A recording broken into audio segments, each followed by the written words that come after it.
there's different ways you can kind of work things on the back end, even if it's not necessarily something you're building from scratch. There's lots of ways you can kind of use even base level of coding skills to produce a project. Yeah, no, I hear that. So I learned to code when I was 8, and then I was a professional developer in the day job, and then on my own products for about, it depends on how you count, but probably about 13 years. And at a certain point, we just decided it was much better for the businesses if I didn't put my hacky commando code into the source code repo anymore. I like to joke that my co-founder Derek revoked my write privileges to GitHub. It didn't actually happen, but it kind of was. We were just kind of like, hey, my time's better spent, but also I just don't have the time to keep the chops up so that I'm any good at anything anymore, you know? So while I still hack, I'll hack PHP on the weekend just for kicks or to hit an API, or like I started teaching myself Python maybe a year and a half ago, then I went and started Tiny Seed, so got distracted, but I agree. I still will hack together little scripts to do this with an image or just utilities and stuff, so batch scripts are just having just enough knowledge to do it, I think is... So, like, leading into your experience then, I'm fascinated.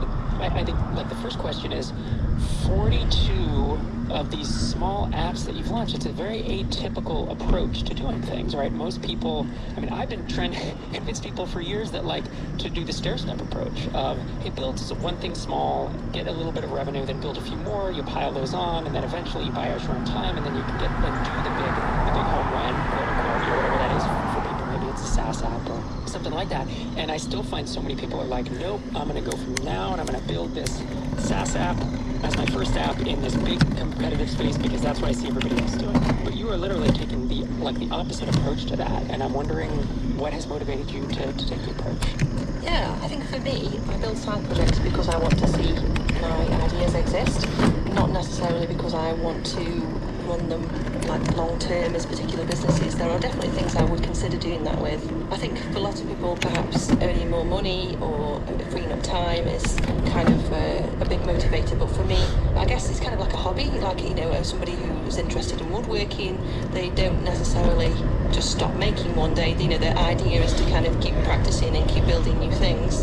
And I think partially the fastest way to stop making and testing new ideas is to have your time taken up by a full-time company, really. So I guess for me, the more things that can enable me to build new things is most interesting to me. I like the parallel you made there to woodworking in that, again, folks listening to this probably know that my goal with software products, was to quit the day job. So I didn't have to consult, and I wanted to own my own time so I could work on whatever I wanted.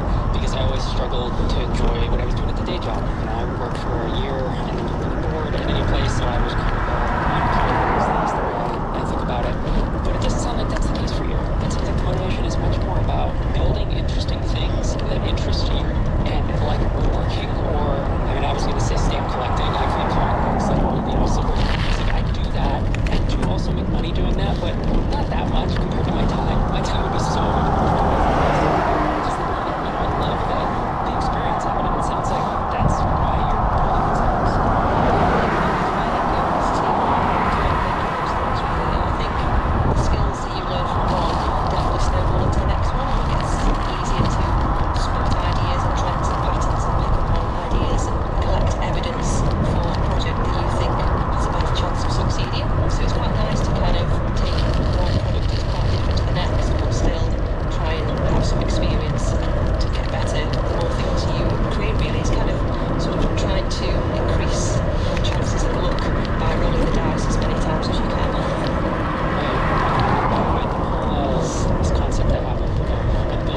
quite separate and different business models and uses, but it was something that I could combine together two different things and find a way to launch a new product using those two together, really. Yeah, that makes sense. And I just want to give listeners an idea of some of the things you launched. So Tiny Hello, I just mentioned, which is silly. They will forever. And then there's namesace.com. And when I first saw it, I thought it was Namesace, like Versace. When I got there, I was like, oh no, it's Names Ace. Find the perfect domain. And funny thing was, leverage that skill to ebox because you want to get some pretty good domain names. And then this other one is called No Code. So it's like no code, and then the letter.com, no code. Sell your no-code apps, templates, and domains. Once again, you've built so many of them yourself, and I know that you've sold. So it's interesting to see. I'm guessing you can almost trace your trajectory based on each of these things you built, because building no Codio when you first started maybe wouldn't have made as much sense, but now that you have a whole cache of apps to sell, it seems to kind of fall in line. Definitely, I think as well being part of different communities gives you these different ideas, so you will see each one is probably for a completely different audience, and I think a lot of people would probably think that's a terrible idea, but I think for me, I'm kind of trying to find out which audiences are interested in things, which audiences are interested in free products or free paid products, and yeah, I think everything's just a learning experience really, whether you pick a different audience every time and finally kind of realising that it's actually okay to do that, and if you're getting something out of that, whether that's selling the project at the end of it or turning it into a profitable business, I think there's lots that can be gained from just letting ideas kind of almost run wild in your spare time really, and just see what comes of it. And so, like, how many of these launches approximately, or percentage, just so I know? Yeah, probably less than 10. Okay. And can you give us any idea of what type of revenue combined they bring in? You don't have to give an exact number, but yeah, they kind of vary. I mean, I'd say a Tiny Hello can bring in, some months this is quite low, some months it's a couple of hundred. Depends on how much I promote something. So what I tend to do is try and find opportunities to market these that kind of feel more natural. So I think people who perhaps shy away from sales, if you are kind of a reluctant marketer, then what you need instead is time. It's one of these opportunities where it feels less salesy to kind of casually mention a product that you've had around for a while. So I think at one point the card deck was at its highest point, I think it was about $1,800 a month. That was on a physical product, and then some months it was down to perhaps a couple of hundred.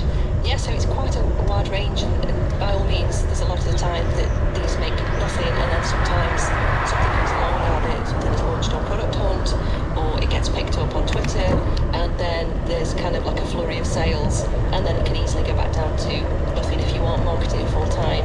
And just to kind of point out, I don't necessarily spend anything on advertising. I kind of try and do this as sort of organically as possible, and